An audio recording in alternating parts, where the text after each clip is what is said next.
इसमें भक्ति भी है, इसमें शक्ति भी है, इसमें महासरस्वती की महाकृपा है। किसी प्रकार से आप पिला देना, कृपा होगी घर में। उसी समय ऋषिराज घर आते हैं, पुनः प्रयास करते हैं, हाथ जोड़ करके अपने बालक से कहते हैं कि बेटा इस जल को पी लीजिए,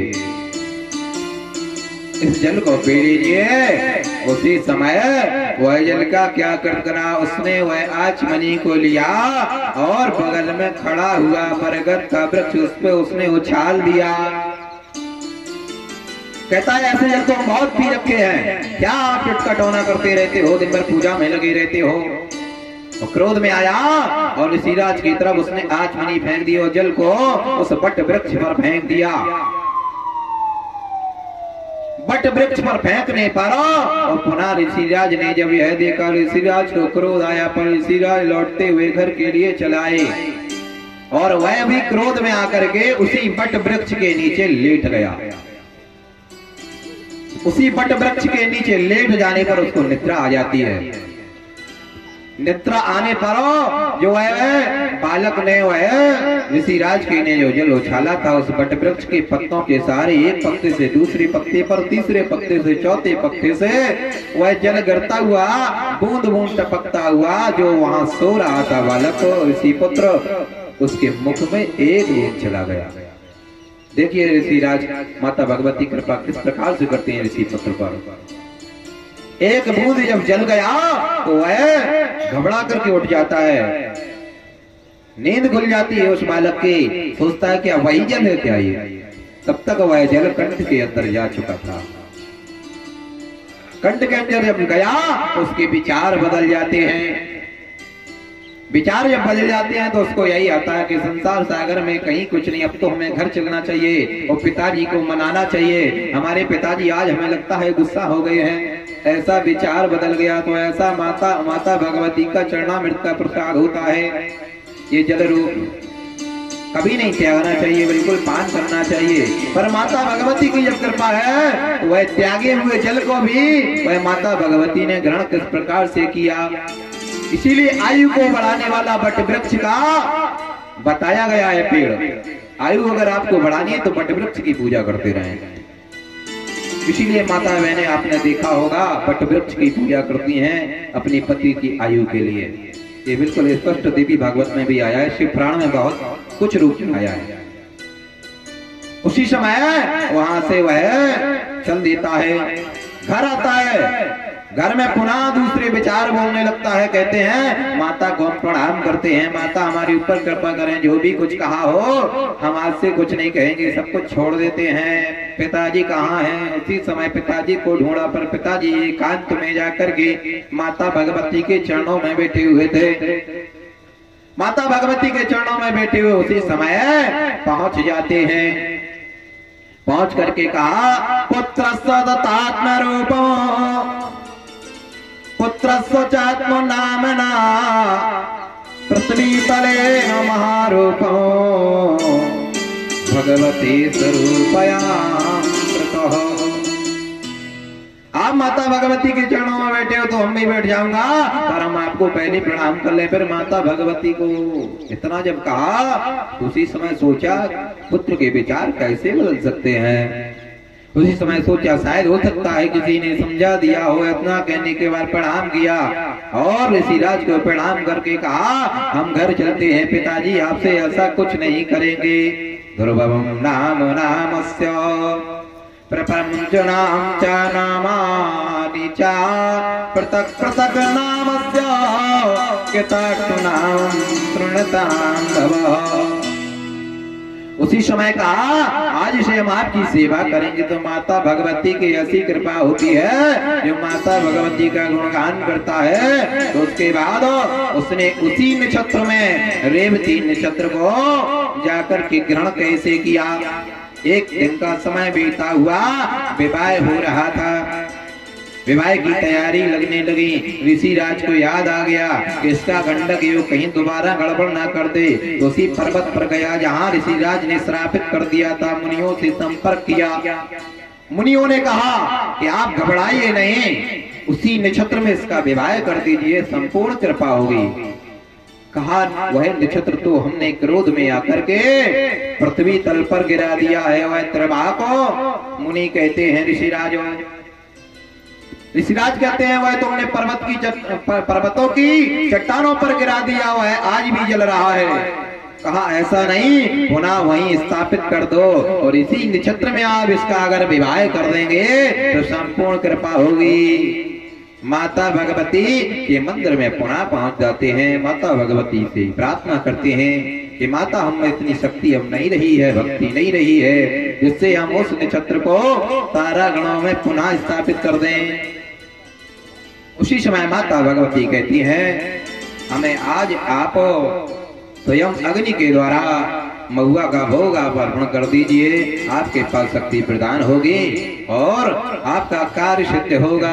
ऐसा कहकर के माता भगवती जाकर के वहां से अंतर ध्यान हो जाती है। ऋषिराज चल देते हैं। घर आए ऋषिराज ने हवन किया माता भगवती के नाम का और वहां पे महुआ का भोग लगाया। महुआ का जो भोग लगाता है उसके घर से दुख दरिद्रता चली जाती है। भोग लगाने के बाद ऋषिराज फिर पुनः वह पर्वत पर पहुंच जाते हैं, हाथ में जल लेते हैं। जल लेकर के कहते हैं तारा गणों में फिर पुनः नक्षत्र गणों के साथ यह गंडक नाम रेवती नक्षत्र पुनः स्थापित हो जाए। उसी समय जल लिया छोड़ दिया, वह रेवती कन्या के रूप में वहीं प्रकट हो जाती है। जब प्रकट हो जाती है तो आकाशवाणी होती है कि ऋषिराज आपका पुत्र इस कन्या से विवाह कर ले। उसी समय ऋषिराज दौड़ करके घर आते हैं, पुत्र को लाते हैं, पुनः पुत्र को दिखाते हैं उस कन्या को। कन्या इतनी सुंदर थी कि पुत्र कहते हैं कि पिताजी जैसा आप कहोगे वैसा हम करेंगे, आज से अब यह सब हम छोड़ चुके हैं। तो माता रानी की ऐसी कृपा होती है। उसी समय जाकर के रेवती से विवाह हुआ और ऋषि पुत्र का आनंदित समय आनंद से बीतने लगा और ऋषिराज अपनी माता भगवती की कृपा से माता भगवती के चरणों में हरिभजन संकीर्तन करने लगे। बोलो दुर्गा मैया की, बोलो सिद्धेश्वरी मैया की जय। दोबारा संकीर्तन के साथ अग्रम बढ़ते हैं। आदि शक्ति मां देवो भवानी, आदि शक्ति मां देवी भवानी, हे रामैया नमो नमः, हे रामैया नमो नमः।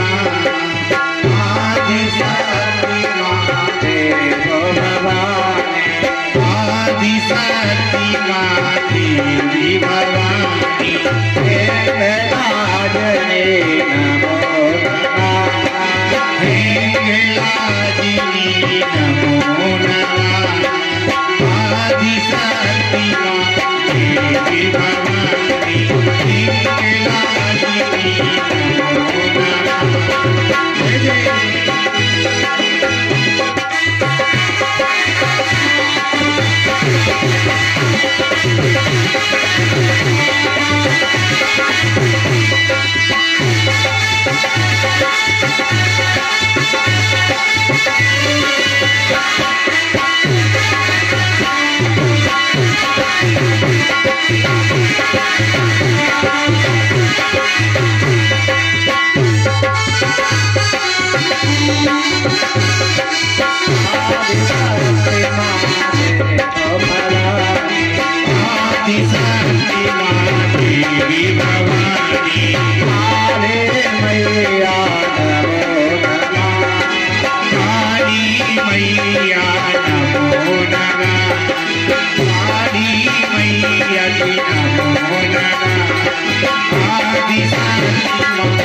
Devi Bhavani, Kali Maiya Namo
Siddheshwari मैया की वह सब आपको सुनने को मिला है।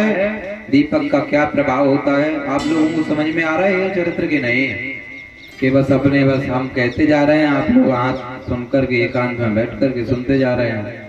आ रहा है समझ में कि नहीं भाई? क्योंकि भागवत तो सब लोग ज्यादा सुनते हैं तो समझ में जल्दी आने लगता है, और देवी भागवत कम ही होते हैं। पुराण अक्सर हो सकता साल में 2-4 ही होते होंगे, कम होते हैं, क्योंकि कारण उसमें पहले जो चरित्र सुनाया ना हमने उसमें बताया था, इसका जो धन मिलता है ब्राह्मणों को वो धन ब्राह्मण घर में यूज नहीं कर सकते।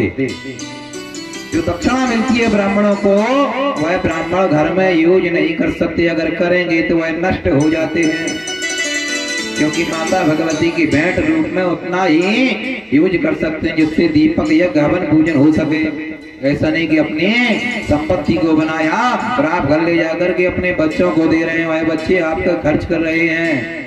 इसीलिए ब्राह्मण लोगों कम तैयारी किए हैं देवी भागवत की, और करते भी कम इसी कारण से कि पैसा इसका रखना नहीं है, तो फिर क्यों परेशान हो जजमान के लिए। इसीलिए आपने वक्ता देखे होंगे बहुत ही कम विद्वान देवी भागवत करते हैं।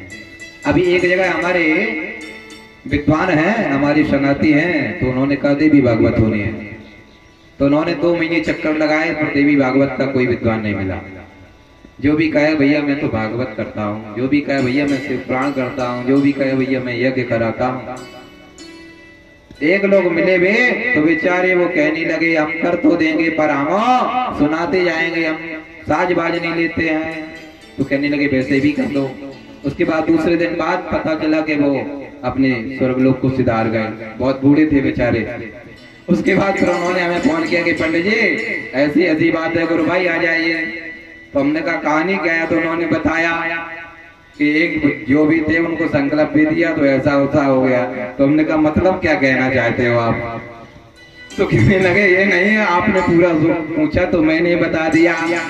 तो इसलिए देवी भागवत कम ही लोग करते हैं, क्योंकि धन ले जा करके अगर ब्राह्मण खर्च करेगा अपने परिवार में तो वह नष्ट हो जाएगा, इसमें संशय नहीं है।